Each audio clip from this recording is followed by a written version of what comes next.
Shalom, selamat pagi, selamat hari Minggu. Selamat datang untuk beribadah bersama di GBI Rahmat Immanuel pada pagi hari ini. Kita akan segera memulai ibadah kita, dan untuk itu kami undang Bapak Ibu dan Saudara sekalian untuk bangkit berdiri.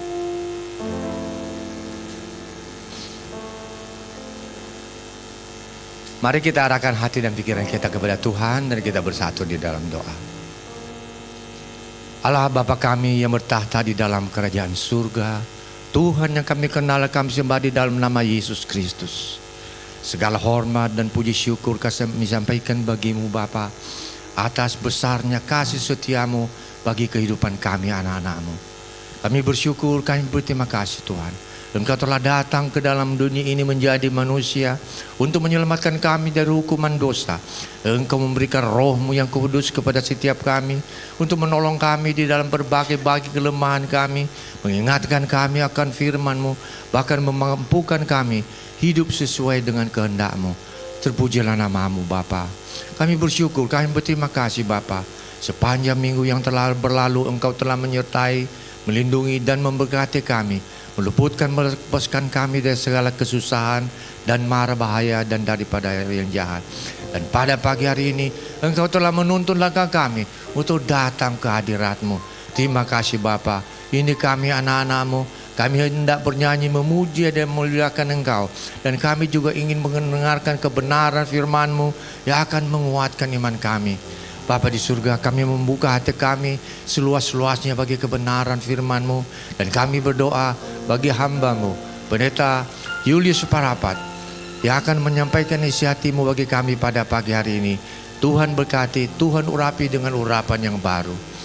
Bapa, kami juga berdoa bagi semua anak-anak-Mu yang mengambil bagian pelayanan dalam ibadah pada pagi hari ini, baik worship leader, para singer, para pemain musik, teknisi, usher, dan semua tanpa ada yang terkecuali Bapa.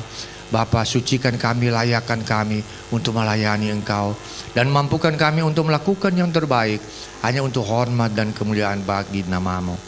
Bapa, datanglah di tengah-tengah ibadah kami dan beracaralah. Kami serahkan ibadah kami ini dari awal, pertengahan hingga pada akhirnya hanya ke dalam tangan-Mu. Di dalam nama Tuhan Yesus kami telah berdoa dan mengucap syukur. Mari kita yang percaya sama-sama katakan amin. Silakan duduk Bapak Ibu jemaat Tuhan. Puji nama Tuhan. Seberapa kita yang percaya hari ini kita ada karena kebaikan Tuhan, karena kasih Tuhan? Lambaikan tanganmu. Haleluya. Untuk itu mari dengan segenap apa yang ada di dalam hidup kita, kesehatan, kekuatan yang baru, mari kita memuji nama Tuhan di tempat ini. Mari kita ingat kebaikan dan kasih-Nya di dalam hidup kita, yang membawa kita sampai pada hari ini.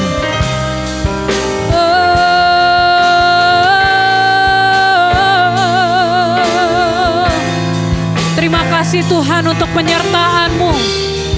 Terima kasih Tuhan untuk kasih setia-Mu.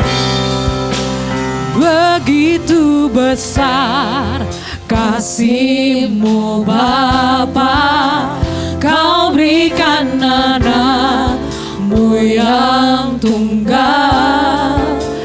Di saat aku percaya kasih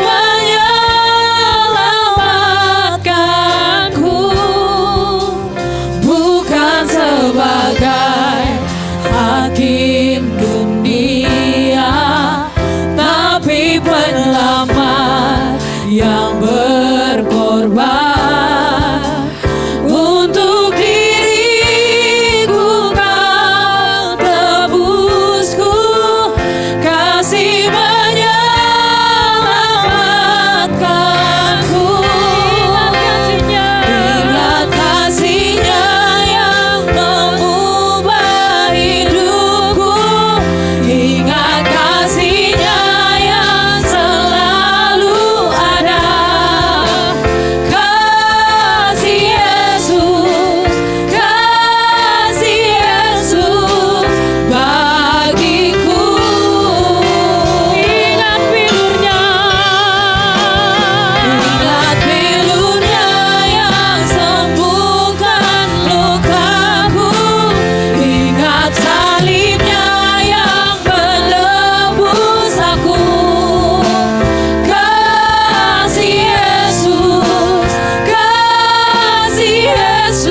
Kasih sorga, terima kasih untuk semuanya.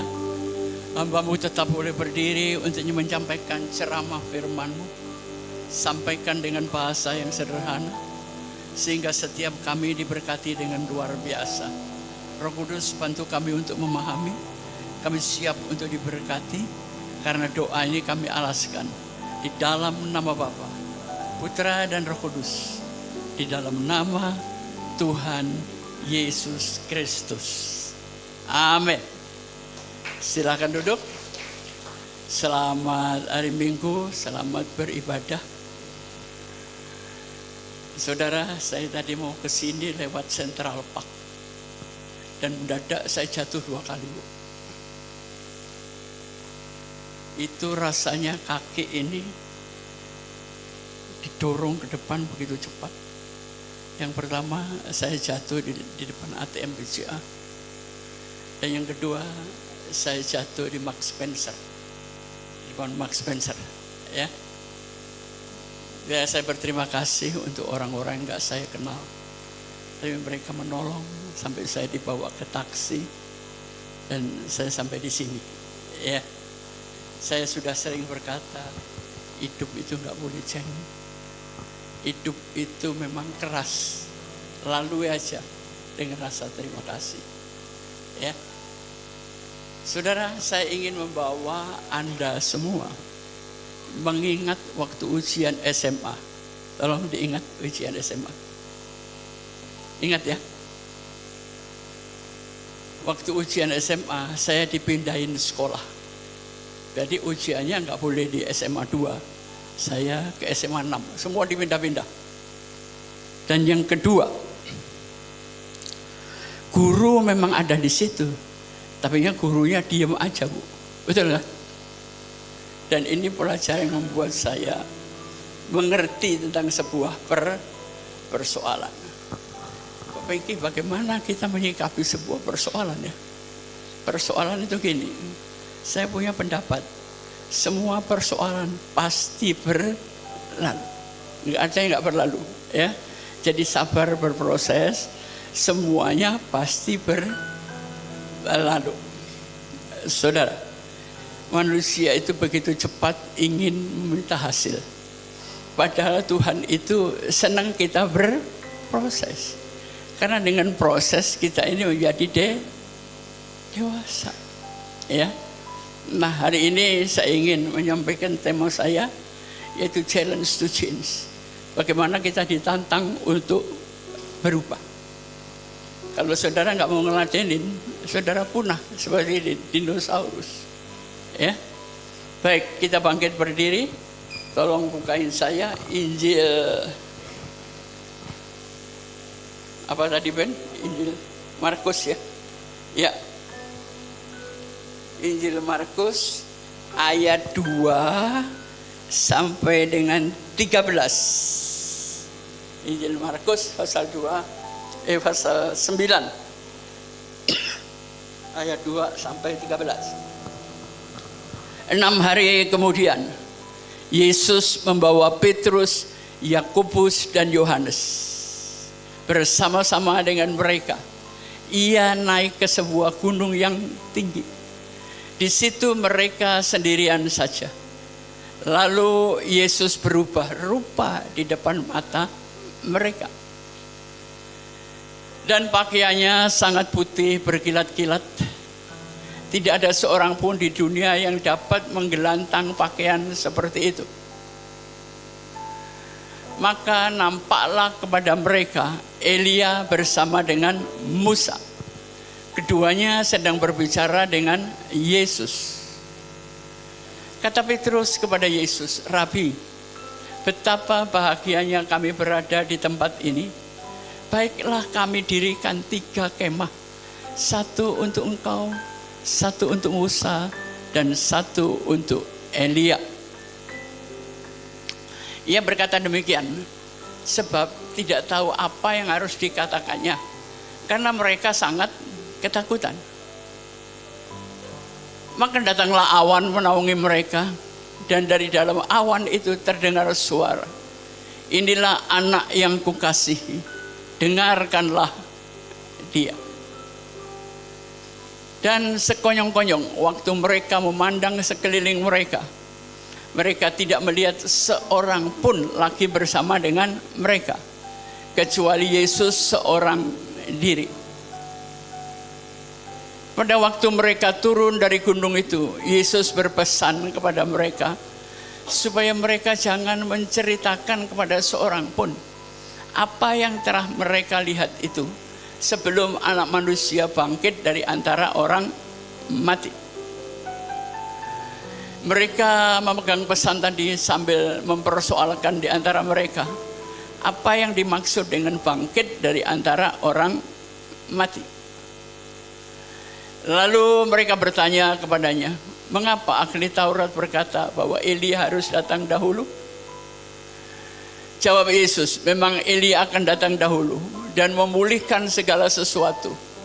Hanya bagaimanakah dengan yang ada tertulis mengenai Anak Manusia, bahwa ia akan banyak menderita dan akan dihinakan. Yang terakhir, tetapi mereka berkata kepadamu, memang Elia sudah datang dan orang memperlakukan dia menurut kehendak mereka sesuai dengan ada tertulis tentang dia. Amin. Silakan duduk. Tolong Yohana ayat yang pertama.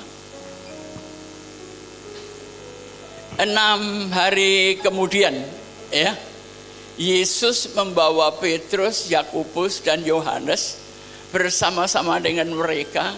Ia naik ke sebuah gunung yang tinggi. Di situ mereka sendirian saja. Lalu Yesus berubah rupa di depan mata mereka. Saudara, kenapa Yesus membawa cuma 3 orang ini? Yang 9 orang kenapa nggak dibawa? Yesus paling mengerti karakter mereka. Yesus paling mengerti cara berpikir mereka. Karena itu Yesus tidak mau membawa yang lain. Waktu itu dia berkata, dan bersama-sama dengan mereka, ia naik ke sebuah gunung yang Yesus mengajak apa saudara? Mengajak naik. Dan hasilnya dari naik ini apa? Di situ mereka sendirian saja. Lalu Yesus berubah rupa di depan mata mereka. Kenapa perubahan Yesus tidak terjadi waktu mereka mendaki? Kenapa perubahan Yesus itu berubah setelah mereka sampai di puncak? Saudara, hidup ini harus berproses. Jangan cuma hasil aja. Dakilah gunung-gunung impianmu. Memang berat saudara. Tapi saya ingin katakan, Yesus nggak perlu menyuruh saya turun. Dia selalu menyuruh saya untuk naik. Naikkan rasa percaya diri. Naikkan imanmu. Naikkan ekonomimu. Pokoknya semuanya serba naik. Naik itu memerlukan usaha, saudara. Naik itu memerlukan tenaga. Ya.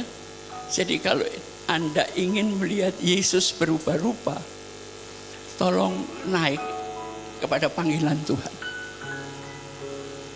Panggilan Tuhan itu mengajak kita naik supaya Anda melihat dan tahu siapa Yesus yang sebenarnya. Ini pelajaran yang sangat penting. Oke, yang ketiga.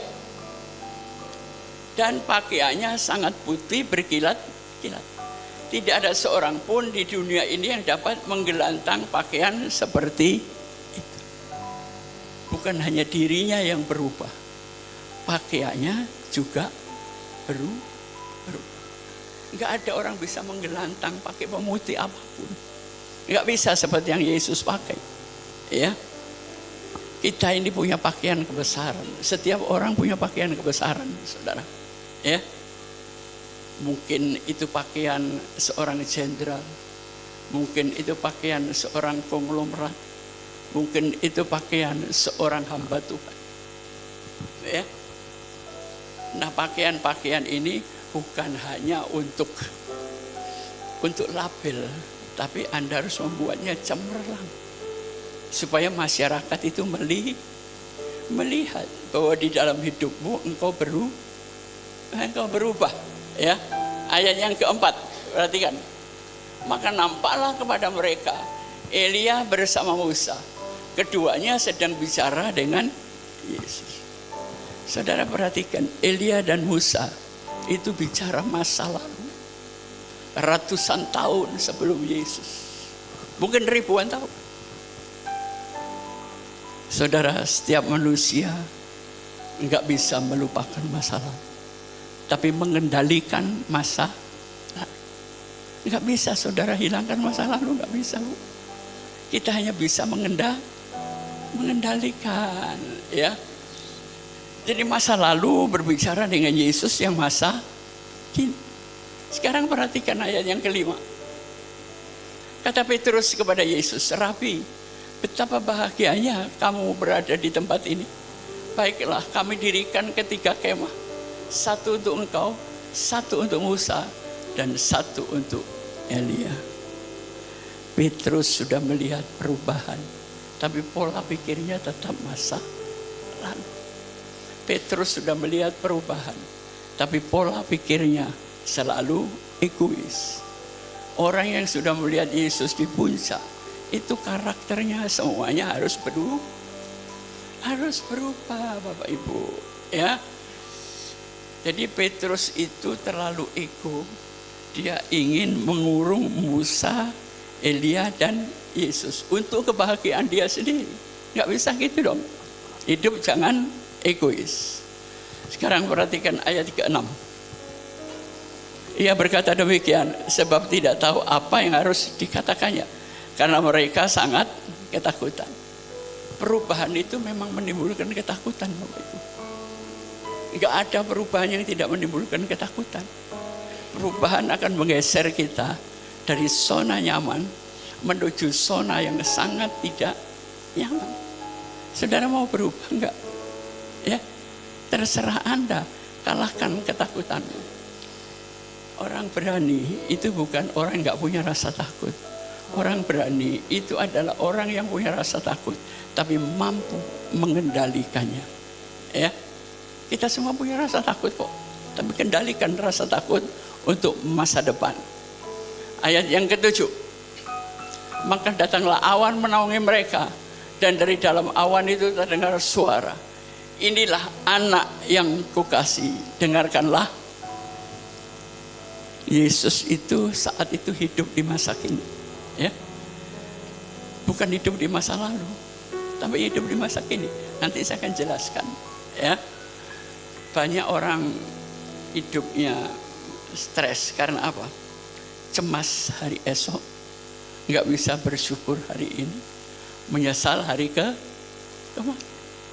Udah syukurin aja Bapak Ibu, terima kasih, ya kan?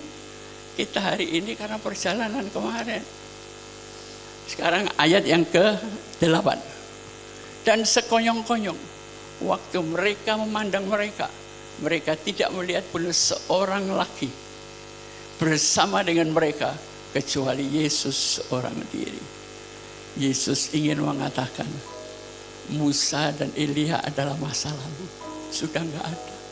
Yang ada cuma Yesus. Amin. Ya, bukan saya meremehkan Elia dan Musa, enggak. Tapi itu masa lalu. Masa lalu boleh dikenang untuk belajar, ya.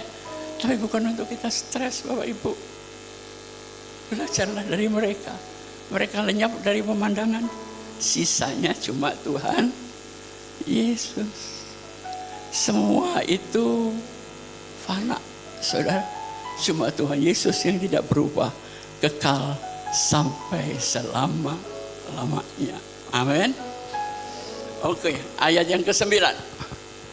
Pada waktu mereka turun dari gunung, Yesus berpesan kepada mereka supaya mereka jangan menceritakan kepada seorang pun apa yang telah mereka lihat itu sebelum Anak Manusia bangkit dari antara orang. Saudara, setiap zaman itu punya orang, dan setiap orang itu punya waktu. Setuju gak? Ya, zaman Soekarno, zaman Soeharto, zaman Habibie. Dan orang-orang itu punya waktu. Ayo kita belajar, saudara. Ayat yang ke-10. Mereka memegang pesan tadi sambil mempersoalkan di antara mereka, apa yang dimaksud dengan bangkit dari antara orang. 3,5 tahun mereka bersama Yesus. Mereka tidak mengerti tentang kebangkitan. Kristen itu adalah sebuah pengalaman, ya, bukan hanya sebuah pelajaran. Belajar tentang Tuhan baik, tapi memiliki pengalaman bersama Tuhan itu jauh lebih baik. Memiliki pengalaman bersama Tuhan, saudara. Jangan cuma sekedar belajar tentang Tuhan. Kalau Anda belajar tentang Tuhan, Yesus berubah-ubah, Anda nggak ngerti, nggak nyampe otak kita. Ya, ayat yang ke-11. Lalu mereka bertanya kepadanya, mengapa ahli-ahli Taurat berkata kepada Elia harus datang lebih dahulu? Karena satu ayat aja nggak ngerti, ayat selanjutnya jadi miring-miring, saudara. Ya, makanya belajar Alkitab itu penuh dengan pengertian. Ya, ayat yang ke-12. Jawab Yesus, memang Elia akan datang dahulu dan memulihkan segala sesuatu. Hanya bagaimanakah dengan ada tertulis mengenai anak manusia, bahwa ia akan banyak menderita dan dihinakan. Ya, Yesus sudah mengatakan catatan hidupnya. Ikut Yesus itu nggak selalu enak. Ikut Yesus itu pikul salib, banyak penderitaan. Tapi ujungnya pasti kemuliaan, saudara. Jadi berproseslah, ya. Dan ayat yang terakhir, yang ke-13. Tetapi aku berkata kepadamu, memang Elia sudah datang dan orang memperlakukan dia menurut kehendak mereka sesuai dengan yang ada tertulis tentang dia. Kadang-kadang manusia ini memperlakukan nabi-nabi seenaknya, ya. Memperlakukan Tuhan seenaknya. Karena itu saya ingin katakan, kalau Anda orang beragama memiliki kecerdasan spiritual. Spiritual kita harus cerdas, ya, bukan hanya IQ, emosi juga. SQ ini spiritual, supaya cara Anda mengikuti Tuhan itu hebat, saudara. Ya, oke. Jadi kesimpulannya apa? Perubahan itu terjadi kalau Anda mau naik dalam segala hal. Ya. Yang kedua, di situ mereka diperlihatkan masa lalu, masa sekarang, dan masa depan. Yang ketiga, saudara, Elia dan Musa nggak ada, tinggal Yesus. Masa lalu sudah lenyap, yang ada cuma hari ini dan hari esok. Ya, terus gimana Pak Pengki? Caranya ngeterapin ke dalam dunia ini gampang, ya. Oke, silakan. Yohana. Ya. Perhatikan, challenge to change. Tantangan untuk berubah. Harus naik, saudara. Kalau Anda nggak naik kelas, tetap aja SMP kelas 2. Tapi begitu Anda naik, semuanya berubah. Percayalah, ya. Oke, naik 1, klik. Hidup itu cuma 3, saudara. Hidup itu ada kompetisi bersama orang lain. Hidup itu ada kompetensi, kepandaian yang kamu andalkan. Dan yang ketiga, dua-duanya harus menghasilkan kontribusi. Oke, kita naik lagi. Perhatikan, yang merah bicara masa lalu. Yang biru adalah masa sekarang. Yang hijau adalah masa depan. Kenapa Anda gagal? Karena satu hal, Anda membawa masa lalu ke hari ini. Itu lagi dipikirin, itu lagi dipikirin. Ini yang namanya pelajaran bring it tomorrow is today. Jadi bawalah hari esok. Belajarlah pengetahuan tentang hari esok, ya, baru dimasukkan ke hari ini. saudara nggak akan ketakutan, saudara. Tapi kalau saudara belajar dari kemarin, takut melulu. Kemarin dipelajarin lagi, kemarin kenapa nggak masa depan? Nah, di tengahnya, di presentnya ada apa? Disrupsi. Iya, disrupsi adalah perubahan yang radikal. Disrupsi adalah perubahan yang menyeluruh. Anda sudah nggak zamannya lagi yang kemarin dimasukkan ke hari ini, tapi belajarlah hari esok untuk menjadikan hari ini. Saudara kan tahu banyak hal ke depan, ya. Oke, kita naik lagi. Saudara, sekarang ini kan zaman teknologi. Zaman teknologi itu cirinya 3. Pertama, kecepatan. Kedua, skala. Ketiga, impact. Saudara perhatikan, zaman sekarang ini saudara klik satu kali, seluruh dunia tahu, saudara. Skalanya besar, impactnya besar, ya. Speednya cepat. Oke, naik lagi. Apa saja yang kita perlukan? Kita tetap memiliki soft skill, kepribadian Anda, ya. Hard skill itu adalah akademisi Anda insinyur, Anda orang hebat. Tapi kepribadian tetap diperlukan. Dan yang ketiga adalah future skill, pengetahuan akan hari esok. Kalau saudara nggak mau belajar, ketinggalan sekarang, ya. Oke, kita naik lagi. Saudara, ada evolusi, ada elevasi, diangkat, ya, ada perubahan, baru terjadilah transformasi. Anda harus melalui evolusi dulu, Anda harus melalui elevasi, baru terjadilah transformasi. Oke, kita naik lagi.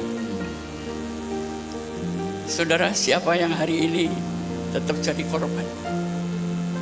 Rubahlah victim jadi fake. Caranya gimana Pak Wengki? Caranya gampang. Harus ada lompatan yang nggak bisa jalan pelan-pelan. Harus melompat. Lompatannya gimana? Oke, naik. Kalau Anda berpikir tidak bisa, Anda kan selamanya tidak bisa. Dan sekarang Anda harus melompat, berpikir bisa.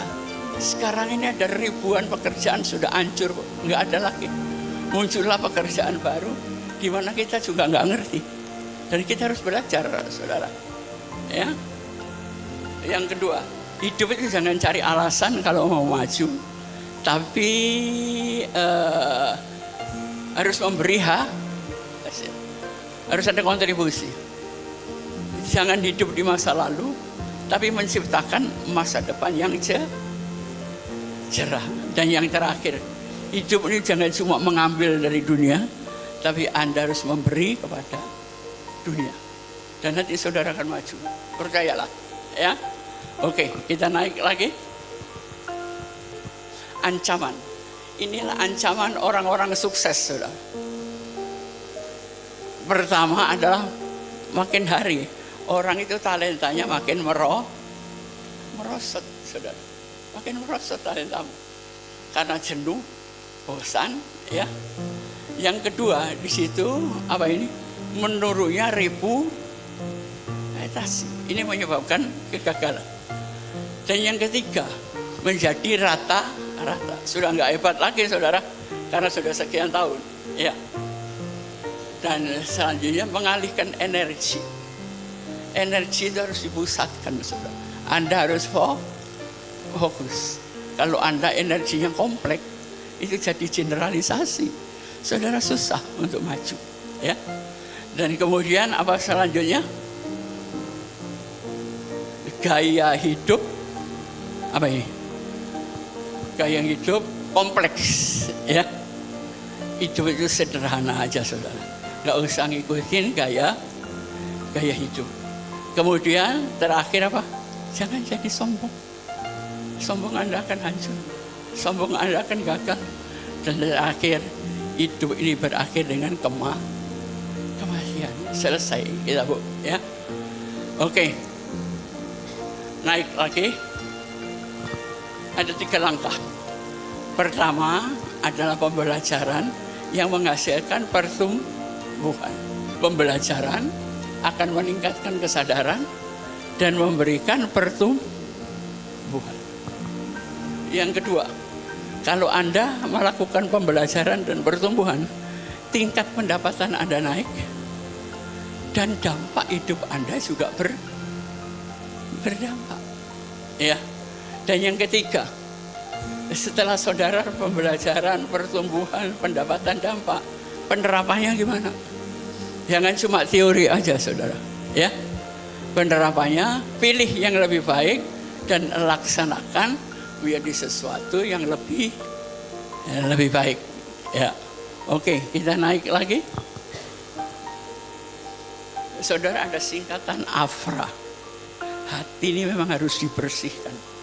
Ya, hati kalau nggak bersih, Anda sulit untuk sukses. Cara bersihin hati gimana?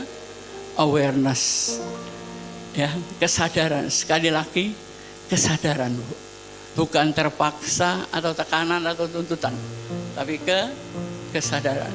Yang kedua, feel. Anda merasakan ini ada yang salah, ini perlu dibetulin, ya.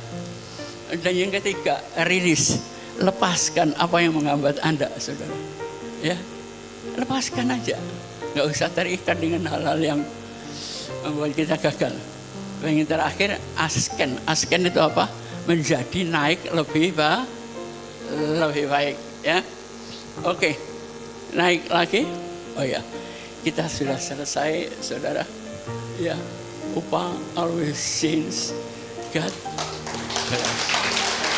selalu berubah, saudara. Selalu, ya. Jangan pernah menyerah. Saya rindu jemaat rem itu jadi orang-orang pinter. Ya, karena dengan mencerdaskan umat, hidup Anda naik, keuangan Anda naik, dan semuanya bagus. Sekali lagi, hambaku binasa karena kurang pengetahuan. Berpengetahuan yang baik, saudara. Ya, Tuhan memberkati.